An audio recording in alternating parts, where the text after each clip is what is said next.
Today's gospel reading is from Matthew chapter 13, verses 1 through 9.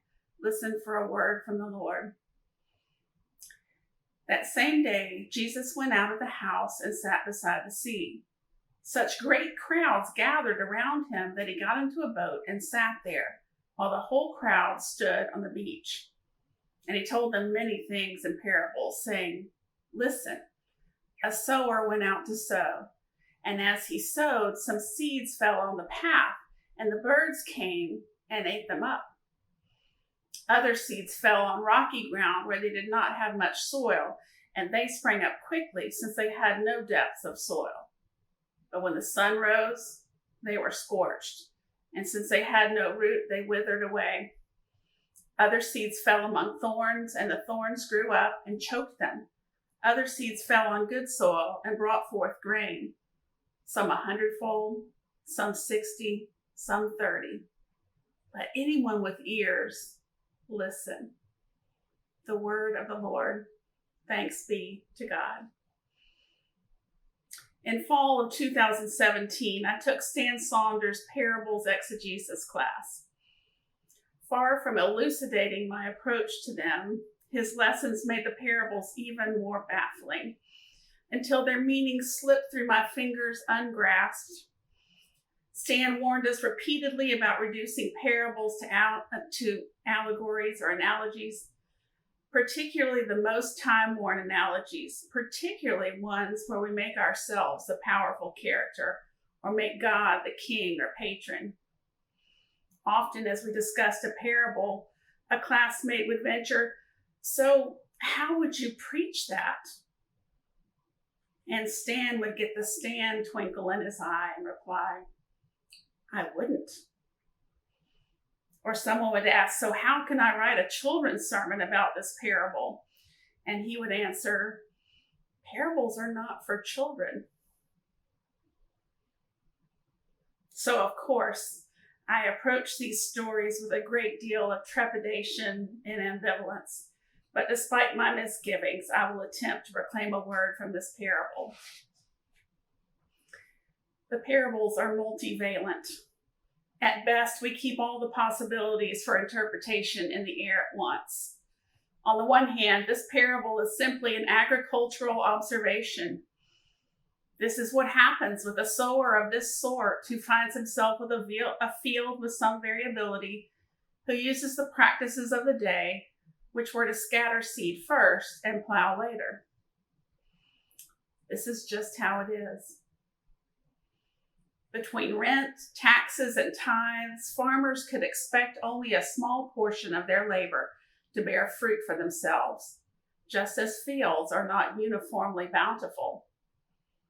Maybe Jesus was helping the peasant farmers name their predicament, fortifying them to work for change. No matter how hard your labor, you will only see a fraction of that labor bear fruit as long as the system remains as it is. Matthew, of course, doesn't leave it at that. After assuring the disciples that they are not like those others who don't understand Jesus' words, they know what the meaning is. Matthew's Jesus explicates the parable until it is a story of sharing the word of the kingdom, of growing disciples. Either the seeds are germinated disciples or the soil is the disciple receiving the seed of the good news. I didn't read that part of the text aloud. I invite you to look at it yourself.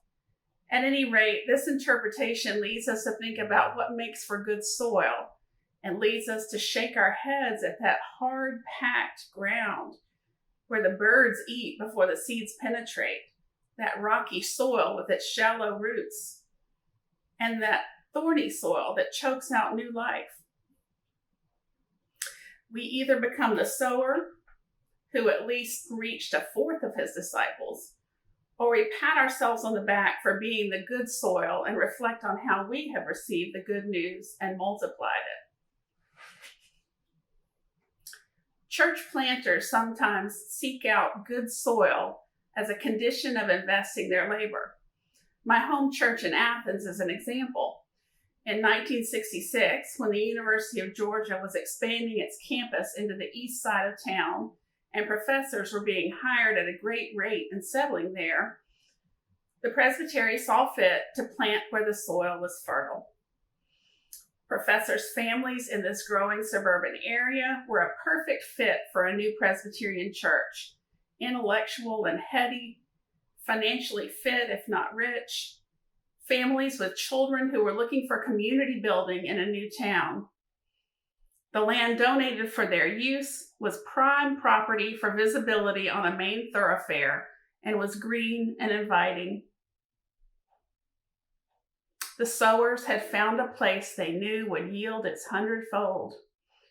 And honestly, it did, with an attending heart for mission in the community that continues today. It was a savvy move, despite any setbacks that arose. Likely, they congratulated themselves for their wise forethought and planning and for their good results. Good on them for not trying to sow on the thorny, rocky, or hard soil. But the sower of the story doesn't seem to think like Athens Presbytery did. His resources are cast far and wide. He is indiscriminate. He doesn't do a demographic study. He doesn't study traffic patterns or rates of new home sales. He doesn't take soil samples or test the pH. He goes out and he sows. It is either foolhardy or faithful to spread the seed abroad so widely and so evenly. But you can never tell about soil. You may have read about Megan Phelps Roper. Last year, she published a memoir called Unfollow about her experience leaving the Westboro Baptist Church. Phelps Roper's grandfather, Fred Phelps, was the founder of the church, an organization hell-bent on spreading homophobia and anti-Semitism in the most in-your-face way possible.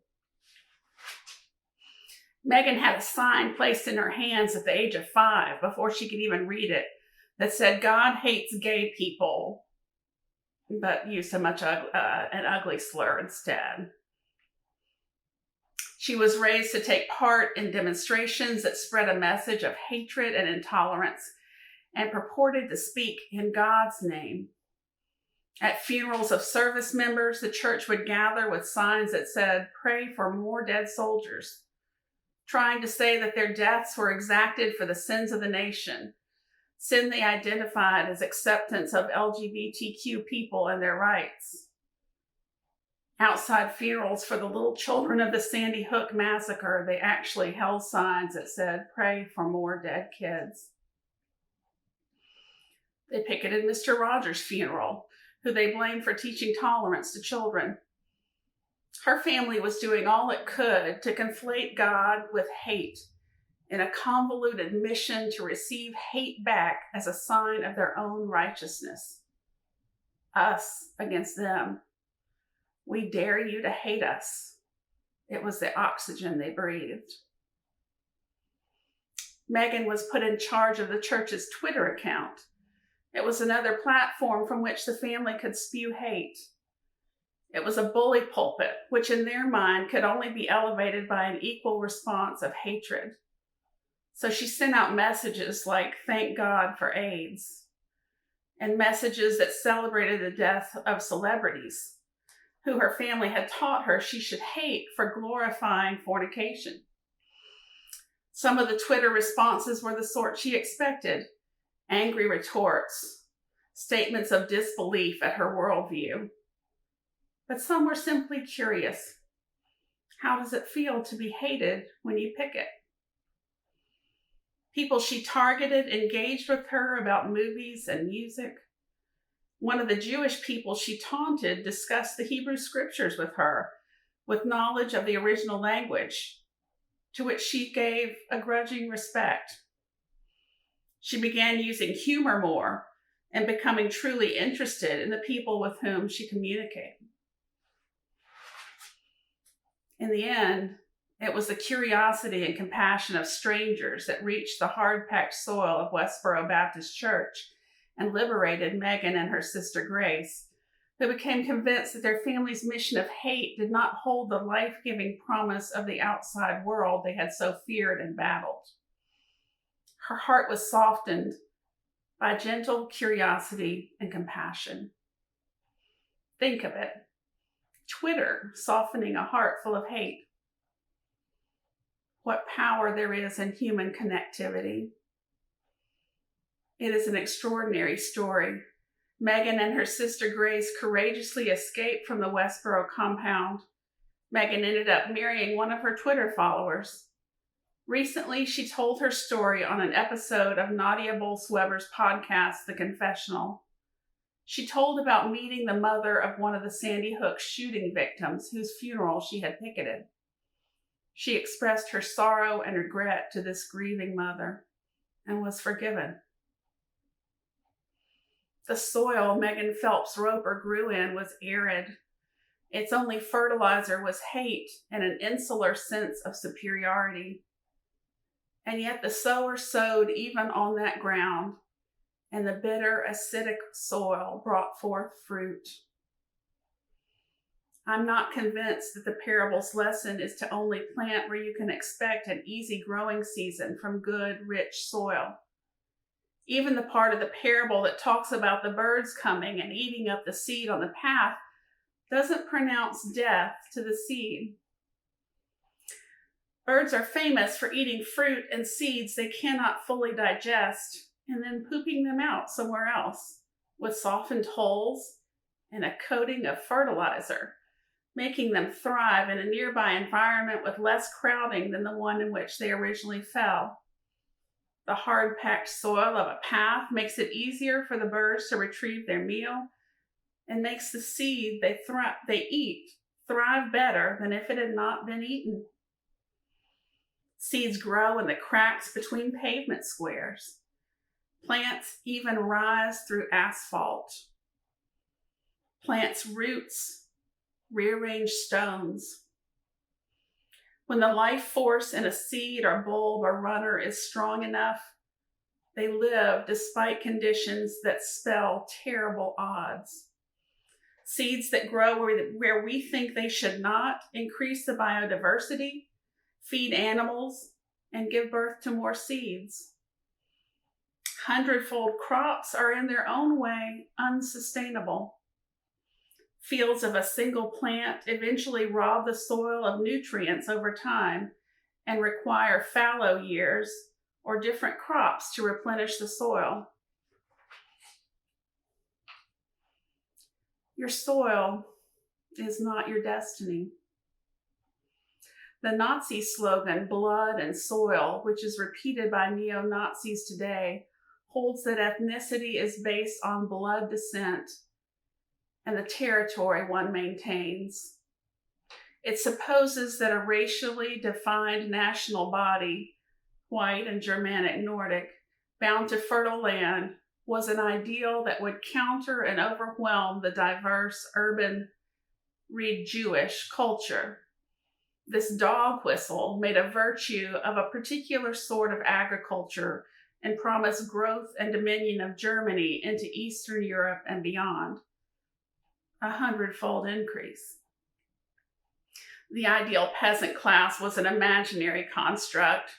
Blood and soil was a rallying cry that supposed that soil and ancestry was destiny. We would do well to be leery of the claim that the agricultural heartland has innately superior values, that a flat monoculture field is all that is needed for growth. Instead, perhaps we should be noticing how the sower sows on the thorny, rocky, hard-packed soils of people who have faced oppression and have in them a life force that refuses to be put out. We should be noticing the hardy plants springing up in refugee camps, housing projects, prisons, and blighted communities. Plants like Megan Phelps Roper that spring up even where the soil has been systematically poisoned. What God sees as good soil might not match our perceptions. The sower sows, I am convinced. everywhere. If there is a lesson here, it is that there is no soil so remote or undesirable that it is unable to produce growth and beauty. The human spirit, the image of God, contains a life force that will not be denied. The sower sows wastefully, profligately, foolishly. The sower invests his resources in places where produce is unlikely and where the nurture of curiosity and compassion must shower the tender shoots so that they might grow and bear fruit. Let's don't be the sower. We don't have the power. Let's don't be the soil. The soil doesn't matter in the end. Let's don't be the harvesters. They will concentrate all their efforts on that single crop field every time. If we are the seeds, let's be seeds full of gentle curiosity and compassion.